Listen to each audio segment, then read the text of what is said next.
پڑھائے تھے حضور آپ آخر میں سرائنم اور سلفر کا موازنہ کر رہے تھے. ٹھیک ہے. میں بتا رہا تھا کہ سرائنم کئی لحاظ سے مشابہت ہیں گریفائٹ سے، اور سلفر کا یہ اینٹی ڈوٹ بھی شمار ہوتا ہے اور مددگار بھی. سلفر جب علامتوں کو سردی کی طرف مائل کر دے، اور بعض دفعہ سلفر کی ایک خوراک ہی ایک دم مریض کو سرد مزاج بناتی ہے.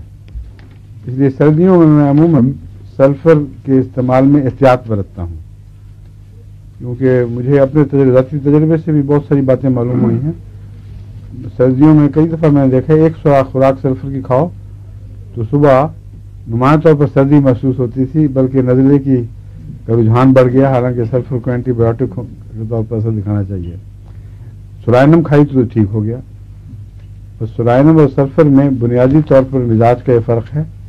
جہاں تک سورا کا تعلق ہے، سورا ان امراض کو کہتے ہیں جو جلد پر ظاہر ہوتی ہیں اور ان پر زیادہ اثر دکھاتی ہیں.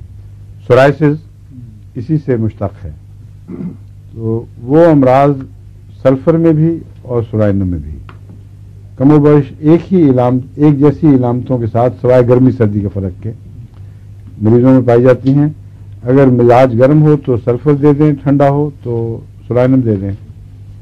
ٹھنڈے مزاج کی دواؤں میں گریفائٹس اس سے مشابہتیں رکھتی ہے، یہ میں آپ کو بتا رہا تھا. اور اس پہلو سے سرائنم کے رستے ہم اب گریفائٹس میں پڑھ چکا ہوں.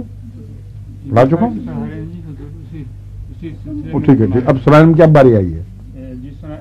آخر میں جو فرما رہے تھے جوانی میں بال سفید ہونا، اس کے مقابل یہ اسی تقابل میں فرما رہے تھے. کون سا؟ سلفر سرائنم میں تقابل موازنہ تھا. ٹھیک ہے. اس میں آپ نے فرمایا تھا حضور نے سردی گرمی لحاظ. میں آپ کو یہ بتانا چاہتا ہوں کہ سرائنم کے متعلق میں نے جو نکات لکھے ہوئے ہیں بعد نمایاں کرنے کے لیے وہ میں بتا چکا ہوں آپ کو، اب بتانے ہیں. گریفائٹس کے ضمن میں ہیں جی. اچھا.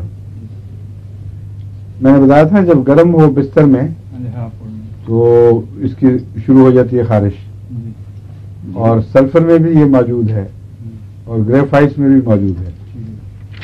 حالانکہ گرمی وہاں سلفر میں تو سمجھ آ جاتی ہے گرمی مضر ہے، لیکن سرائنم اور گریفائٹس میں بھی جب مریض بستر میں گرم ہو تو پھر یہ تکلیفیں ہو جاتی ہیں. اور یہ علامت ایک پہلو سے اچھی علامت ہے.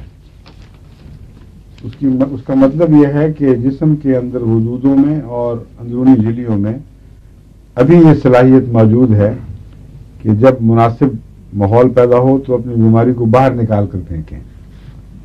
اس لیے بستر میں جو خارش ہے دراصل یہ اچھا پیغام ہے. اس کا مطلب یہ ہے کہ مزید میں رد عمل، صحت مند رد عمل موجود ہے. مناسب سازگار ہوا ہو تو وہ اثر دکھاتا ہے، ورنہ دبا رہتا ہے. جن کو کوئی فرق نہیں پڑتا وہ زیادہ خطرناک مریض ہیں.